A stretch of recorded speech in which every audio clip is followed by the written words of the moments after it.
Sweetheart, we need to talk. How many men have faced those words? I wonder how many unions and aspirations have been shattered. I absent-mindedly responded to my wife of 14 years as she entered our home. Sure, Debbie, whatever you need. And who's this young man with you? Well, Charlie. She began, her voice hesitant. This is Michael, and it's him.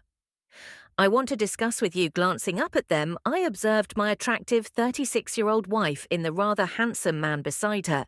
No more than 23 or so doesn't seem too promising, does it? Debbie wore a serious expression, but Michael had a smirk, or was it a smile?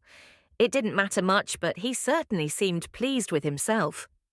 Perhaps he had a reason to be. What's concerning you about Michael? Then I asked Debbie. She swallowed nervously and coughed, attempting to mask her unease. Charlie, you must realize our intimacy hasn't been fulfilling lately. I don't understand how you could say that. Debbie, I protested, come on now. Charlie dear, she continued, undeterred. You know, our physical connection hasn't been particularly thrilling lately. Not exciting enough, I pressed. What do you mean by not exciting enough? What I mean? Darling, she clarified, is perhaps you haven't been meeting all my needs. How would you know that, Debbie, I demanded since you haven't deigned to have sex with me for the last 6 weeks? I don't see how you can claim they haven't been very good. My wife at least had the decency to look a little uncomfortable and looked up at Michael for moral support. Look, Charlie, broken Michael, what Deb's trying to say is, I don't know you, young man, I interrupted him. And you don't know me. If you wish to talk to me, then don't call me Charlie. It's Mr. Martin to you. Michael stood there fuming, his face turning an interesting shade of red. He knew I'd gotten the better of him on that one. So that was 1-0 to me. However, I had a fair idea of what was coming, and the score wasn't going to stay that way for long. Leave this to me. Michael spoke up. My wife, for her boyfriend, could do something they may regret. Look, Charlie, it isn't that I don't still love you or anything. I think the world of you, and couldn't imagine life without you. Debbie said, so you're not telling me that you've fallen in love with someone else? Then Debbie, I asked. No, of course not, she confirmed. Well, at least not exactly. She looked pleadingly at me, hoping I'd understand. So I gestured for her to go on. I don't want to change anything. Between us, honey, I'm still as much in love with you as when we got married. It's just that spiritually, I feel I've expanded a little more than you have, Charlie, and I just need a bit of space to sort of find myself. She stopped again, smiling at me, hoping that I'd go along with her by find yourself, Debbie. I ventured, nodding my head. I guess you mean being free to Mickey boy here.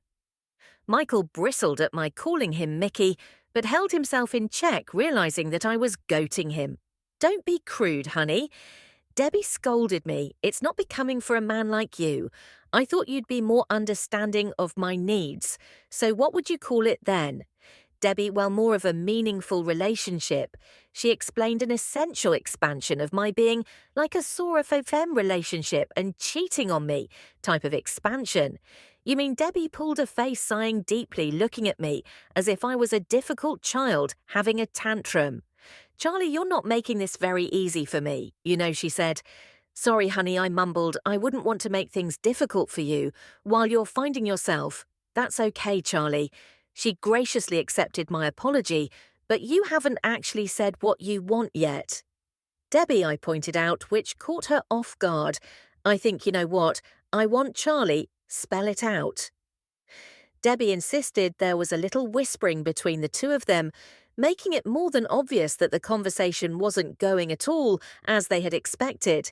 Eventually, Mickey nudged Debbie to continue, clearly not prepared to address me as Mr. Martin.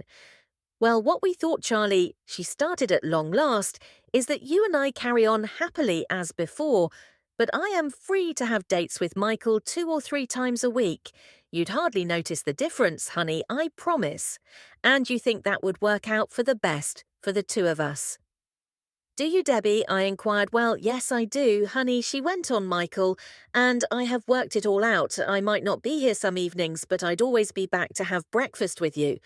Now, that was interesting since it was always me who made breakfast. Anyway, she wasn't exactly putting herself out, was she? and then you'd be able to find yourself. Then Debbie, I asked, well, yes, I would. My wife agreed with Michael's help. Oh, and of course yours as well, Charlie. Then I'm sure I could expand my horizons, as I've always wanted to. What a load of great.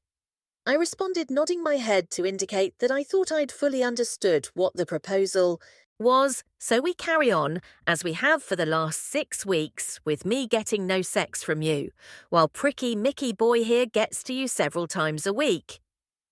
Debbie looked somewhat deflated, while her lover boy clenched and unclenched his fist in anger. Please, Charlie, stop being difficult. Debbie pleaded, holding her arms out and stepping forward towards me. Of course it won't be like that, honey. I'm sorry I've neglected lately, but I promise I'll make it up to you. I held my hand out to Halter, looked over at the other man and asked, is that okay with you? Then Mickey, is that okay? If your girlfriend gives me the occasional mercy. He grinned stupidly back at me, sure that they had me where they wanted me. Whatever, dude. Screw Debbie, all you want as far as I'm concerned. But she'll never enjoy it as much as she does with me. Debbie at least started to protest, telling him to shut up, but he had his pecker up by then and carried on with your little dick. She probably won't feel you inside her after she's been with a real man like me. Is that what you think, Debbie? Well, no, Charlie, I swear I've never said that to him. He's making it up, the stupid prat. He's no better than you in bed, a bit rougher. Maybe just different, that's all I gave them, a few moments before I hit them with my next comment. That's more or less exactly what Linda said, as it happened. My statement brought the pair of them up short.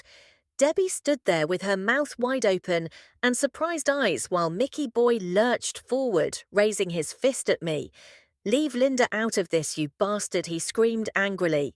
Sorry, Mickey boy, but your wife Linda is already involved. I relished telling him as he approached me threateningly, his fist ready. Debbie made a grab for him, pulling him back. Don't, Michael, she implored him. I'll kill the bastard, he retorted loudly. An old SB like him. Michael, she said as she held on to him, believe me, you stand no chance. If you hit him, you'll regret it. She was right, of course. I may have been 15 years or so older than him, and he may work out in some gym, but I'd worked up to running my own construction firm the hard way, and over the years had learned how to look after myself against some of the hardest men in the trade. He stepped back, thinking twice about it. Pity. Never mind. Maybe there'd be another opportunity. Why are you getting Michael's wife into this affair? My loving wife Debbie asked me at last. There's no need to involve her, not me. I told her it was her. That contacted me a month ago and told me what was going on between you two. If Debbie looked surprised, then Mickey boy looked stunned. He'd had no idea whatsoever, no idea at all. God, this was starting to feel good. There was a standoff. We all stared at one another, each of us waiting for someone else to say something. Again, it was Debbie that broke first. Are you confessing to me? Charlie, that you've actually had sex with Linda? If you mean, have I been making love to her? I delighted in telling her. Then the answer is yes. It started as revenge for the two of us about 4 weeks ago. But I'm pleased to tell you that it's become a lot more than that. You're lying, you bastard Mickey. Boy jumped in my wife wouldn't go to bed with anyone else but me. Especially an old bugger like you raising my eyebrows. I glanced over at Debbie, who looked a bit pissed. We were both about the same age, Debbie and I, so what did his comment say about her? Her old cow. I teased him. You want proof, Mickey? You want me to describe her special rose tattoo, and exactly where it is? Or would you prefer me to imitate how she cries out, oh yes, oh yes, oh yes. When she orgasms, if looks could kill, then I'd be long dead. At that moment, he knew for sure that I'd not only seen his beautiful, sexy 21-year-old wife naked, but that I'd also given her a good, I've never known a girl get so worked up just by tweaking her nipples. I added, rubbing it in, and blind me, does she enjoy sucking my lyre? He threw at me. Linda doesn't do that. Not for you, sunshine. I delighted in taunting him, but I've persuaded her how much fun it can be. She loves it. You should have spent more time experimenting with her instead of doing my wife. I'm going... He shouted angrily, shoving Deb's hand off him. I'm going to show that bloody wife of mine. What, hang on, Mickey? I called to him, taking a key from my pocket. Unless you've got a key like this, then you won't be able to get into the house. I've got my own key, you bloody idiot, he screamed, bad-tempered. Not like this one, you haven't. I informed him, Mickey visibly wilted. I enjoyed that, right. I'll be off then. I joyfully informed the pair of them, standing out for the first time. If you need me, then you know where I'll be. What about your things? Charlie Debbie cried out, the first tears beginning to pour down her cheeks. You can't just walk out on me, honey. Oh, but I can, my dear. I let her know that everything I needed from the house was either already with Linda or packed in my car. Perhaps that will give you some extra space to utilize. Dear Debbie quickly scanned the room and only then noticed some of my belongings missing. Tears welled up in her eyes and she moved to embrace me. But I gently held her back and assured her that she could keep the house in her car. Any other matters would be handled by my lawyer. But how will I manage Charlie? She sobbed, You have your part-time job, Debbie. I reminded her, and perhaps Mickey here will lend a hand, though it might not be easy since Linda's father will be letting him go tomorrow morning. As I made my way to the front door, I glanced back at them, observing their dejected demeanour compared to their previous confidence. Just half an hour ago, goodbye, Mickey. I called out, closing the door behind me. Nice meeting you, Debbie. Thank you for everything. And it was nice knowing you three. 0 game over. I didn't look back as I walked in my car, but their voices raised an argument reached my ears.